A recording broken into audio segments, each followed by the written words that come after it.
ભાવનગર મહાનગરપાલિકા નગર પ્રાથમિક શિક્ષણ સમિતિ સંચાલિત શાળાઓ માટે ફાળવે છે લાખો રૂપિયાનું બજેટ।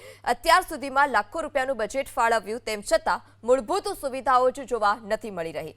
એક તરફ સરકાર સ્વચ્છ ભારત અભિયાનના નામે સ્વચ્છતાનો સંદેશ આપી રહી છે, તો બીજી તરફ નગર પ્રાથમિક શિક્ષણ સમિતિ સંચાલિત શાળાઓમાં સ્વચ્છતાનો જ અભાવ છે। શાળાઓના ટોયલેટ અને બાથરૂમ ગંદકીથી ખદબદી રહ્યા છે। આ ઉપરાંત મોટાભાગની શાળામાં શુદ્ધ પીવાના પાણીની પણ કોઈ સુવિધા ઉપલબ્ધ કરવામાં નથી આવી। શાળાઓમાં દાતાઓના સહયોગથી આરઓ પ્લાન્ટ અને વોટર કુલર મૂકવામાં આવ્યા, પરંતુ મેન્ટેનન્સના અભાવે લાંબા સમયથી બંધ છે। ભાવનગર શહેરમાં નગર પ્રાથમિક શિક્ષણ સમિતિ હસ્તક 69 જેટલી શાળા આવેલી છે, જેમાં 30,000 વિદ્યાર્થીઓ અભ્યાસ કરે છે। એબીપી અસ્મિતાએ શાળા નંબર 49, 52, 55 સહિતની કેટલીક શાળાઓની મુલાકાત લીધી, જેમાં પ્રાથમિક સુવિધાઓના અભાવ આંખે વળગ્યો। આ અંગે નગર પ્રાથમિક શિક્ષણ શાસન અધિકારીનો સંપર્ક કરતા તેણે શહેરમાં સ્વચ્છતાની જવાબદારી શાળાના આચાર્યની ગણાવી। જોકે બેદરકારી સામે આવશે તો જવાબદાર આચાર્ય સામે કડક કાર્યવાહી કરવાની પણ ખાતરી આપી છે।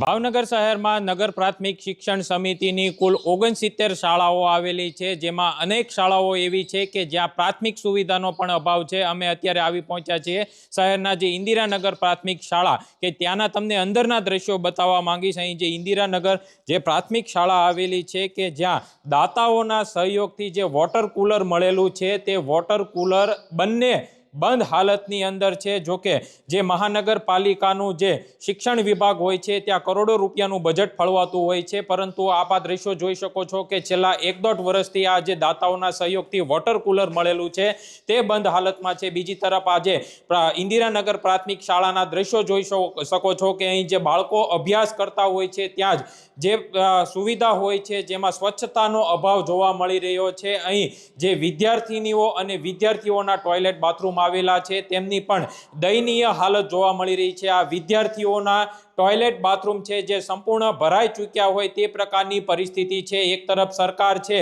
તે શિક્ષણને સુધારવા પાછળ કરોડો રૂપિયા ખર્ચે છે, ત્યારે બીજી તરફ આ જે શાળાઓ હોય છે જેમાં પ્રાથમિક શાળાઓ હોય છે જેમાં ખાસ કરીને જે નગર પ્રાથમિક શિક્ષણ સમિતિ હોય છે કે તેમના સંચાલિત આ શાળાઓ આવતી હોય છે, પરંતુ સુવિધા આપ જોઈ શકો છો કે એક પણ જે ટોયલેટ બાથરૂમ છે જ્યાં વિદ્યાર્થી ટોયલેટ બાથરૂમ જઈ શકે તેવી પણ પરિસ્થિતિ નથી। બીજી તરફના તમને વિદ્યાર્થીનીઓનો ટોયલેટ બાથરૂમ છે તે બહારથી બતાવવાનો પ્રયાસ કરીશ। અહીં જે ડોર આવેલો છે તે ડોર તૂટી ચૂક્યો છે, નીચેથી તરફના તમને દ્રશ્યો બતાવવા માંગીશ। આ જો દરવાજો પણ તૂટી ચૂક્યો છે, તેમ છતાં આ જે શિક્ષણ વિભાગ છે તે ઘોર નિંદ્રામાં સૂતું હોય તેવું લાગી રહ્યું છે। અન્ય તરફ આ જે બાળકો હોય છે તે અહીં પીવાનું પાણી પીવા આવતા હોય છે, પરંતુ આપ આ ગંદકીના દ્રશ્યો જોઈ શકો છો કે જે પ્રમાણે અહીં જે સાફ સફાઈ થવી જોઈએ તે સાફ સફાઈ નથી થતી, જેના કારણે અહીં જે વિદ્યાર્થીઓ છે તે કદાચ બીમાર પણ પડી શકે છે। અને અહીં જે શાળાનો જે કમ્પાઉન્ડર જે હોલ આવેલો છે કે જ્યાં વિદ્યાર્થીઓને બેસાડવામાં આવતા હોય છે, પરંતુ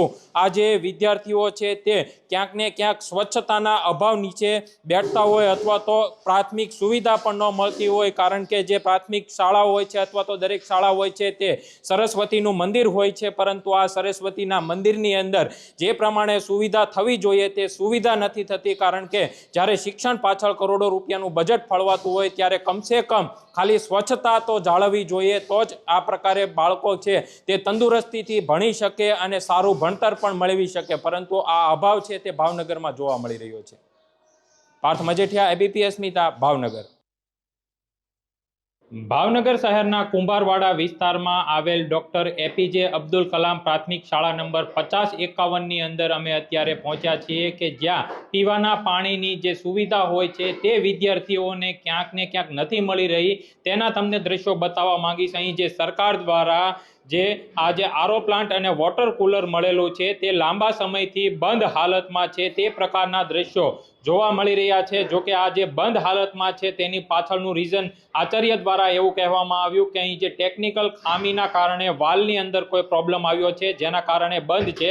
તમને આ જે વોટર કુલર આવેલું છે તેમની અંદરના દ્રશ્યો બતાવવા માંગીશ, કારણ કે ઘણા લાંબા સમયથી બંધ હોય તે પ્રકારના દ્રશ્યો આ શાળાની અંદરથી જોવા મળી રહ્યા છે। અહીં એક આરઓ પ્લાન્ટ છે તે પણ લગાવવા બતાવવામાં આવ્યો હતો, પરંતુ અમારા દ્વારા જ્યારે કવરેજ શરૂ કરવામાં આવ્યું ત્યારે જે આચાર્ય છે શાળાના, તેમના દ્વારા આરો પ્લાન્ટ આ જે રૂમ છે ત્યાં તાળું બંધ કરી અને મૂકી દેવામાં આવ્યો હતો. અમારા દ્વારા અત્યારે અનેક શાળાની અંદર મુલાકાત લીધી. તે દરમિયાન જે ટોયલેટ બાથરૂમ હોય છે તેમાં પ્રાથમિક સુવિધાનો અભાવ છે. વિદ્યાર્થી ટોયલેટ બાથરૂમ જઈ શકે તેવી પણ પરિસ્થિતિ નથી અને અનેક શાળાઓ એવી આવેલી છે કે જ્યાં પીવાના પાણીની સુવિધા નથી. તમને આજે અમે શાળાની અંદર આવ્યા છીએ, ત્યાં 3 માળનું બિલ્ડિંગ આવેલું છે, જ્યાં કુમાર શાળા અને કન્યા શાળા 2 પાળીની અંદર શાળા ચાલી રહી છે, પરંતુ તમામ જે નળ આવેલા છે, જે પાણીની સુવિધા કરેલી છે, જ્યાં પાણીની સુવિધાની અંદર પાણીનું એક ટીપું પણ નથી આવી રહ્યું અને આચાર્ય છે તેઓ લૂલો બચાવ કરી અને એવું કહી રહ્યા છે કે હાલ લાઇટ બંધ છે, જેના કારણે આજે પાણી છે તે આવી શકતું નથી. જો આચાર્ય હોય છે તે શાળાની અંદર સંચાલન કરતા હોય છે તો તેમના દ્વારા જ્યારે શાળા શરૂ થાય તે પહેલા જ આજે પાણી છે તે ભરી લેવું જોઈએ અથવા તો આરો પ્લાન્ટ શરૂ કરી દેવો જોઈએ, પરંતુ અમારા દ્વારા જાણકારી મેળવવામાં આવી છે કે આજે 3 ઉપર માળ આવેલા છે, જ્યાં તમામ જગ્યાએ આરો પ્લાન્ટ અને વોટર કુલિંગ નાખવામાં આવ્યું છે, પરંતુ હાલ તમામ બંધ હાલતની અંદર જોવા મળી રહ્યું છે. આ પરિસ્થિતિ ભાવનગર નગર પ્રાથમિક શિક્ષણ સમિતિની શાળાઓની બની છે. પાર્થ મજેઠિયા, એબીપી અસ્મિતા, ભાવનગર. પણ કમનસીબે ભાવનગરમાં 69 સરકારી શાળાઓ આવી છે. આમાં પણ હજી હું એવું માનું, તમે ઘણી બધી સ્કૂલ એવી છે કે જ્યાં ગંદકીનો પ્રભાવ એકદમ ગંદકી, જ્યાં બાળકો ભણવા આવે છે, સરેશ્વરના ધામમાં આવે છે, ત્યાં ગંદકી. આરો લગભગ હું એવું માનું છું ઘણી જગ્યાએ આરો બંધ છે, પાણીના કુલરો છે આ બંધ છે, અને સ્વચ્છતામાં પણ ઘણી જગ્યાએ હજી અભાવ છે. અને ખાસ કરીને શિક્ષણ સમિતિની ઓફિસની બહાર આપ જુઓ છો ગંદકીનો થર જામેલો છે. આ તમે સફાઈ નથી કરાવી શકતા અને મોડેલ સ્કૂલની વાતો કરો છો. નહીં, દરેક શાળામાં વિદ્યાર્થીઓની સંખ્યા અને તેના જે રૂમ ઓરડા હોય એની સંખ્યાને આધારે સ્વચ્છતા ગ્રાન્ટ ફાળવવામાં આવે છે. જો આવું હશે તો જે કે શાળા છે તેનામાં કડક કાર્યવાહી કરવામાં આવશે અને સ્વચ્છતાની સંપૂર્ણ જવાબદારી જે તે શાળાના આચાર્યશ્રીની હોય છે. બાળકોના સર્વાંગી વિકાસ માટે શુદ્ધ પાણી જરૂરી છે, એટલા માટે જ આપણે મહાનગરપાલિકાના ઘણી શાળાઓમાં આપણે આરો પ્લાન્ટ અને કુલર આપેલા છે. જે બંધ હાલતમાં છે તેની તાત્કાલિક તપાસ કરવામાં આવશે અને એના કારણો લેખિતમાં મેળવવામાં આવશે.